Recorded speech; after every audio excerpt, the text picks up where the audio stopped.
Hello, awesome people. I hope you are having an amazing day today. Today I thought I had to do something a little fun as we're closing out the last 5 years for you folks. Typically, every 5 years I post online what my favorite video games have been for the past 5 years for you folks. And I thought that as a prelude to that, I would take a look instead at my favorite sequels to video games that are already in my top 100, and therefore these wouldn't be qualified for it and so forth.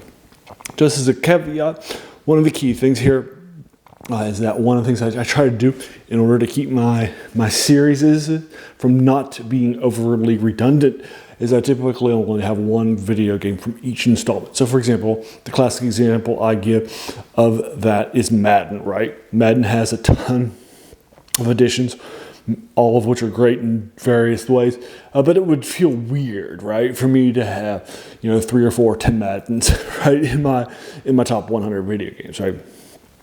So that's basically how this key goes and such. So if it's in those, then it wouldn't be. Now it could replace it, right? One of these top 5 sequels to these video games that are in my top 100 would absolutely be a replacement, possibly, but they can't get it to, if that makes sense. Now, in some cases, that would be probably pretty controversial, like which Final Fantasy, for example, do you choose? Or which Zelda do you choose? But in this case, I feel that the best ones are going to be the one, but none of these 5 and these 2 honorable mentions too are going to be replacing ones. Although I think you could probably make an argument for number 2. I think a lot of fans would make an argument for number 2 in its series. No spoilers. All right, so there we are. All right, so again, these are my top 5 with 2 honorable mentions for you folks. So of sequels to video games that are already in my top 100 video games of all time. Ready? All right, let's get started. Honorable mention number 1 is MechWarrior 5. MechWarrior 2 is in my things. MechWarrior 2 is a classic video game, first-person shooter from the 90s. Sold a lot of games, had a lot of fans. Really put MechWarrior and Battletech back on the map. There were a couple of MechWarrior games and Battletech games prior to that in the 80s, 90s, and that sort of a thing, but they weren't as strong, and MechWarrior 1 wasn't as powerful, but this really puts it. You're piloting a mech, you've got to deal with heat, you got to fire, move too, like a first-person shooter, right? You got to move and pilot, do all those sorts of things. You can jump around if you've got jump jets. You can between missions, you can choose different mechs, change your weapons, payload too, and so forth. I think MechWarrior 2 is an absolute classic, but MechWarrior 5, one of the good things it does is it sort of modernizes it, makes it great stuff. I actually kickstarted this and so forth. Now, the reason why it's back here at number 7 at the honorable mention of the first one is because it's actually, I've only played it a little bit, not as much as I was hoping to, and such. The idea here is that I tried to early on take out some stuff, finish the training stuff, and the first couple missions, and it just wasn't able to find the time for it, and so forth. But everything I played of it, loved it so much, and so forth. It was just light kicked me, so I wasn't able to give it more than a few hours. That's why it's back here at the honorable mention at the number 7 spot. All right, now number 6, honorable mention spot. Honorable mention number 2 is Evil Genius 2. Evil Genius 1 is a cult classic, love it lots. It's absolutely a video game you should play. The problem with many people have, both reviewers and people that have gone back and played it, and I go back and play it like every couple of years for like a weekend or two.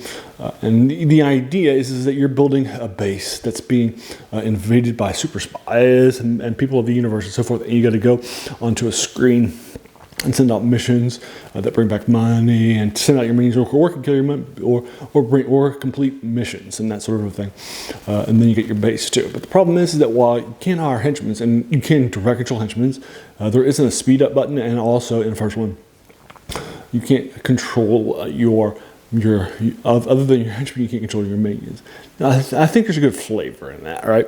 Because you can kill them, right? Because if they don't do something well enough, but you can't actually control them. Now, that actually does make realistic sense. It's also, you can't control your minions in real life, so you can't control them in the video game either, right? And so forth. So it does make flavor sense, if you will, and controlling your henchmen that are based on, James Bond villains and such. I think it's fun too. But anyway, so do controlling them and fighting with them and so forth, I think is valuable. But it definitely had some issues. But number 2 tries to replace that. Number 2 isn't anywhere near as good as number 1. That's what's back here in the honorable mention, the number 2 spot. But I put a lot of hours into it. It's good stuff. It tries to be a nice and faithful follow-up. It's not by the same company that put out the original one. And their visions can be a little flawed at times, and some of the DLCs aren't exactly the best in the world, if you will. It feels like they're just making things or taking things out of the game, adding them in DLCs and such. So that's the reason why it's back here at the second honorable mention, at the 6th spot overall. But it's a great game, I love it lots. And that's Evil Genius 2 for you folks. And now my top 5. Starting at number 5 for you folks. This is a game I just played and reviewed for you folks a couple of weeks ago. I've already put almost 100 hours into it in like a month of being released. And that's Planet Coaster 2 for you folks. It is a sequel to Planet Coaster, a game that's been out 7 or 8 years ago now. And so forth, so it's about time. This has got an upgraded UI. It's got a coaster and a better coaster builder.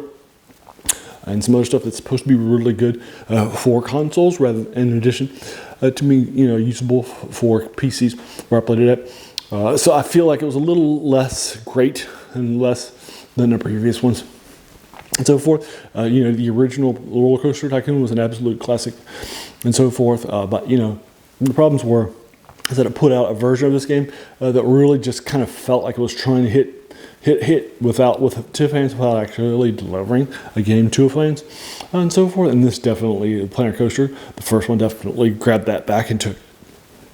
And I think this one's fine. It's not as good as the previous one. I think the previous one's a little bit better and so forth for its time and today and so forth. But this is fine. Love it lots. I'm probably going to give anything in an 8 out of 10 for you folks. Love it lots.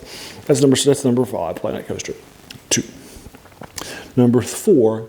Is the sequel to Wasteland 3 for you folks. This is an RPG of a console nature. The Wasteland universe inspired the Fallout one. Fallout's a spiritual sequel. They wanted Wasteland originally was published in the late 80s, which I've done a review for you folks. And they wanted to do a sequel for it, but different people had different rights, and so they weren't able to do what they wanted to, and that sort of a thing. So they published Fallout 1 instead, which has a lot of some various hidden things in it and gems and such like it that are shot out to the Wasteland that they wanted to make. And now, but then after they made a lot of money, the guy who wanted to make Wasteland 2, the guy who owned it, was able to repurchase the IP. That guy made the games and founded this too, and now he was able to kickstart Wasteland 2, huge amount of money and successes. I'll back to lots. 3 is very simple. It's a strong console game that you can get into pretty easily in this post-apocalyptic world and such. It's great stuff, heavily influential on Fallout stuff, but not as well known, which is pretty sad to my mind from where I'm sitting. So that's number 3. I'm sorry, number 4, Wasteland 3. And that's why I put it at number 3, because it's last name is 3 for you folks. Sorry about that. All the ones from here on out are 3s. All right. So number 3 actually has a 3 too. Crusader Kings 3 for you folks is an absolute classic game. Oh, it was.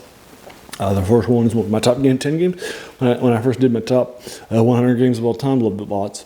Huge stuff. The problem is it's heavily detailed, heavily influential. This is a great game, real-time adventure where you're basically playing as a ruler of a duchy or a kingdom or something like that. And you're trying to keep your family alive, marry your son to keep the dynasty. Hopefully he'll have kids and so forth that you can then had them and so forth, and it's more of a dynamic one. You got events, you got to deal with realistic side of things and random things too that are happening. You got to manage a court, you got to manage courtiers, you got spy masters and intrigue. You got you got to help make nice with the papacy too. right? So you need to have high stuff too, and you get like I said, a point courtiers, like a chancellor, and that sort of a thing that'll help you out in various things, or a marshal for your military, and that sort of thing. You got to balance politics, you got to balance all those sorts of things too. It's a great game, lots. And that's Crusader Kings 3. Absolutely deserves the 3 spot for you folks, and it's probably close to number 1 or number 2. And if you haven't played it, play it. It's a great game. Love a lot. Number 2.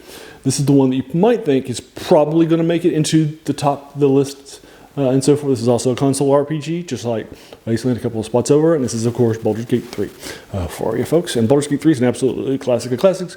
Loved it lots. Strong stuff. 10 out of 10. Loved it lots. And, it's a great game. It's also easier, too, like Wasteland 3. You can definitely go to it after Wasteland 3 for you folks. It's also a console RPG, so it's played in a variety of different locations. It's a strong game with a lot of party building. It's a lot of fun stuff in it and so forth. I do feel, so there are some issues with it. First of all, I feel like it misuses its IP in places here and there. It's a mature thing. I think some of it's mature stuff, no spoilers, please, either in the comments or in this section, that feel like they try to just turn into memes or moments like that, rather than actual fleshed out stuff that adds to the story, right? So I prefer Pathfinder rather than Righteous for a more mature stuff that adds to the story, rather than just being like a meme or something like that, or right, and so forth. I feel like it's the better choice of that. And so forth. Also, one of the major issues that I have with it is that it's really hard at places, and I had issues finishing it. And so forth. I know many of my friends who are much better at this sort of stuff. I tried it on the easiest level in the combat, and I just wasn't able to get through it, right? And so forth. So I stopped playing it about 60 or 70 hours into it, and so forth for that reason. So there you are. That's my quick thoughts on Baldur's Gate 3. And then number 1 absolutely owns it. So Jagged Alliance 3. Jagged Alliance 2, absolute classic of classics. It's a kind of like an XCOM. It's a turn-based game with a strategy game laid over top of it. In that case, you're building bases, bringing in money, selling things, doing research, and that sort of a thing, while also fighting against this alien invasion. In this case, you're hiring mercs, grabbing mines to get money that you can turn into selling for things and that sort of a thing. And here, there's a diamond mines in a fictional place called in Africa, where folks you're trying to free and bring back some liberties and such for them. Anyway, so the idea here is that you are trying to bring peace and so forth. It's an absolute classic. A classic, love it lots. Jagged Alliance 2, absolute classic, love it lots, and so forth. If you want a fun turn-based game that has some additional challenges, I think 2 is still a better game, so it's going to be higher. But 3 is an absolute strongly, and it deserves a name. A lot of Jagged Alliance games have been released between 2 and 3. They don't. Number 3 doesn't own it. They actually brought back the designers and creators of Jagged Alliance. And they say basically they reviewed all the changes that they made to the game. It's good stuff, love it lots. So this is a squad-based, turn-based squad control with the overlaid game too. We're moving from place to place and fighting people in the maps and such. Love it lots. So there you are. So there are once again my top 5 and the 2 honorable mentions. So honorable mention number 1 at number 7 is MechWarrior 5. Love it lots. Its potential great. Number 6 is, and the first or second honorable mention is Evil Genius 2. I know a lot of people are disappointed by it. It's not going to be as good as the first one either from here, but I think they do a good job at it. And now the top 5 proper. Number 5 is Planet Coaster 2. Number 4 is Wasteland 3. Number 3 is Crusader Kings 3. Number 2 is Baldur's Gate 3, and number 1 is Jagged Alliance 3 for you folks. And there you are. Have a great start. And so those are my thoughts of the best sequels of the past 5 years for you folks, that are games that are in my top 100 for you. So there you are. Have you played these games? If so, what did you think about them? And then let them know what your thoughts are in the comments below, if you would put them in this order and so forth. Now, some games that are sequels and are going to be making my soon-to-be hitting top video games from the past 5 years, but they're not of my top 100 games. Makes sense? And so forth. So this is kind of a preview. of that, right? And so forth, because the game can be hitting in the series, but not make it, and that sort of thing. Makes sense? And so forth. What would you think about these games? Have you played them? What are your thoughts? Do you agree with them in this order? And that sort of thing. Happy to talk with him about that further, all up and down, and make that choo-choo sound. But please keep it spoiler-free in the comments below, right? Right, and there you are. So if you like this video, why not hit the subscribe button, the like button, and the bell icon if you're feeling frisky, and then also let your friends know, like video game friends. We got a couple of role-playing games in here. You got a strategy game. You got an epic historical sim. Your two Crusader Kings. You got the first-person shooter with Mech Warrior, right? And you got the simulators with Player Coaster too. So you got a lot of different games in this genre. So right, great stuff. So there you are. Anyway. So what are your thoughts on these video games? Please let me know in the comments below what your thoughts are. Thanks. And then as a reminder, this channel is named The Worst Thing About New Books. It's a quote by a French philosopher, Jacques Joubert, who said that the worst thing about them was they kept us from reading the old ones. And that's why these sequels to games that are in my top 100 and older games and so forth that have heavily influenced games, in this case, not books. And so forth, but you get the idea.